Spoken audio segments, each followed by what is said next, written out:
operatorlarımızdan xahiş edirəm.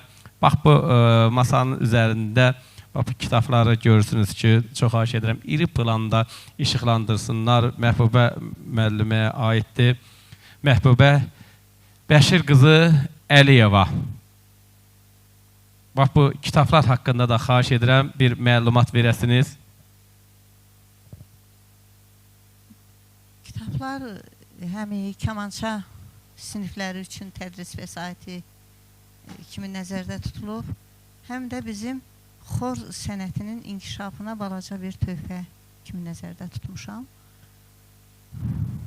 Biz tədris vəsaiti cəhətdən bu əyalətlərdə biraz çətinliklərimiz olur. Düzdür, var, amma çatışmazlıqlar da olur. Mən demirəm ki, yoxdur, yox, çoxdur. Amma çatışmazlıqlar da olur.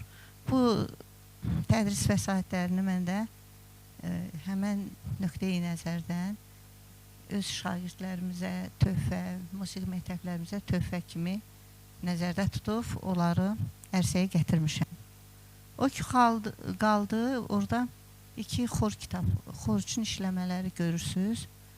Birinci kitabım xor üçün işləmələr öz yaradıcılığın məhsuludur.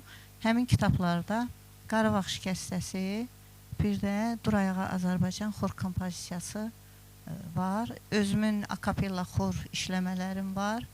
Yəni, bunları içimdən gələn bir istək idi ki, bu əsərləri mən ərsəyə gətirim. Çünki şagirdlərə tədris edirdik. Tədris eləməklə də bağlı, yəni beynin məhsulu gərək haradasa təzahür deyiləyə də.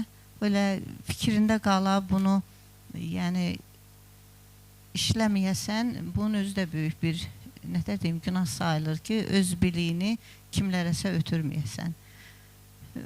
Fərqli cəhət nədir? Bu, hamı, məsələn, deyər ki, biz Mənsuriyəni də bilirik, Qarabağ şikəstəsini də bilirik.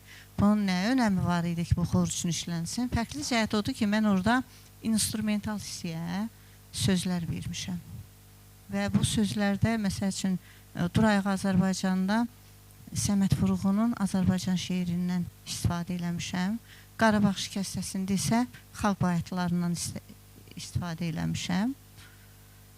Belə bir maraqlı əsərlər ortaya çıxıbdır. Amma orada bir kitab görürük. Üzeyir Hacıbəylinin Leyli və Məcnun operasındakı xorlar var. Musiqi məktəblərinin yuxarı sinifləri üçün nəzərdə tutulub həmin xorlar. Orada 9 dənə xordan istifadə eləmişəm mən. Uşaq xoru üçün işləmişik. Hansı ki, uşaqların, uşaq deyəndə, yəni yuxarı sinif şagirdlərinin özlərinin başa düşəcəyi xorları seçib, mən istifadə edib uşaq xoru üçün işləmişəm. Bunlardan Şəbi Hicran xorudur, Leyli və Məcnundakı qızlar xoru var, hansı ki, xəyal adlanır və bir neçə bu cürə əsərlər. Bir də orada var, Üzeyir Hacıbəylinin Ey Sabah Yelə əsəri var ki, hansı ki biz onu çox vaxtı instrumental ifa kimi görmüşdük. Tar sinifi üçün, kamança sinifləri üçün ansambl formasında. Üzeyir Hacıbəylinin 130 illik yubileyi gəlirdi qarşıdan. Haradasa 2015-ci ildə. Həmin vaxtı biz 130 illik yubileyə hazırlaşdıq. Konservatoriyada Üzeyir Hacıbəylinin məktəb studiyası tərəfindən təşkil olunmuş yubiley konsertləri təşkil olunurdu. Biz həmin vaxtı Qarabağ şikəstəsini və Ey Sabah Yelinə elə bil ki, orada apardıq, ifa elədik. İlk dəfə orada ifa elədik və çox da bəyənildi. Həmən ili biz Lariyyat diplomu ilə məktəbimizin xor kollektivi həmin ili orada təltif olundu Lariyyat diplomu ilə. Və əlbəttə müvəffəqiyyət qazananda insanda ruh yüksəkliyi yaranır, yeri yaradıcılıq, nətər deyim, planlaşdırırsan ki, yeni nələrsə də işləyəsən və elə həmən də bu Leyli Məcnun operasından seçilmiş xorlar əsəri kitabı da belə meydana gəldi.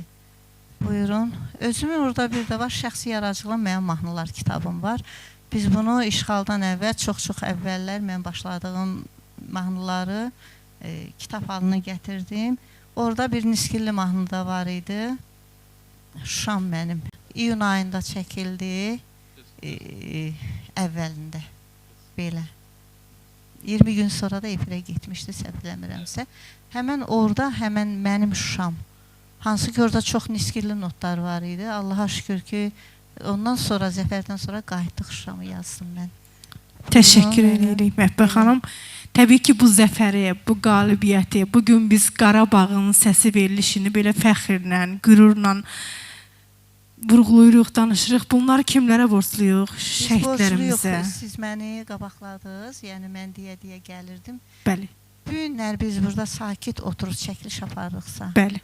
bugün biz fəxrlə Qarabağ bizimdir deyiriksə, biz öz şəhidlərimizə, Ali Baş Komandamıza, Müzəffər Ordumuza borçluyuq və bu haqda şeir yazan şairlərimizə də borçluyuq ki, təbii ki, nə yaxşı ki, onları var, belə bir şeirlər ərsəyə gətiriblər, nə yaxşı biz onu bugün xalqımıza təqdim eləyirik.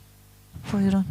Bəli, təbii ki, mən də onu vurğulamaq istəyirdim ki, bu günlərin belə bizlər də, bugün İxtiyar müəllim, bu Qarabağın səsi verilişini belə ürəkdən, belə sevincli insanlarımıza, izləyicilərimizə çatdıra biliriksə, bunu şəhidlərimizə, qazilərimizə borcluyuq. Allah şəhidlərimizə bir daha rəhmət eləsin, qazilərimizə sağlam can versin, veteranlarımıza sağlam can versin Allah.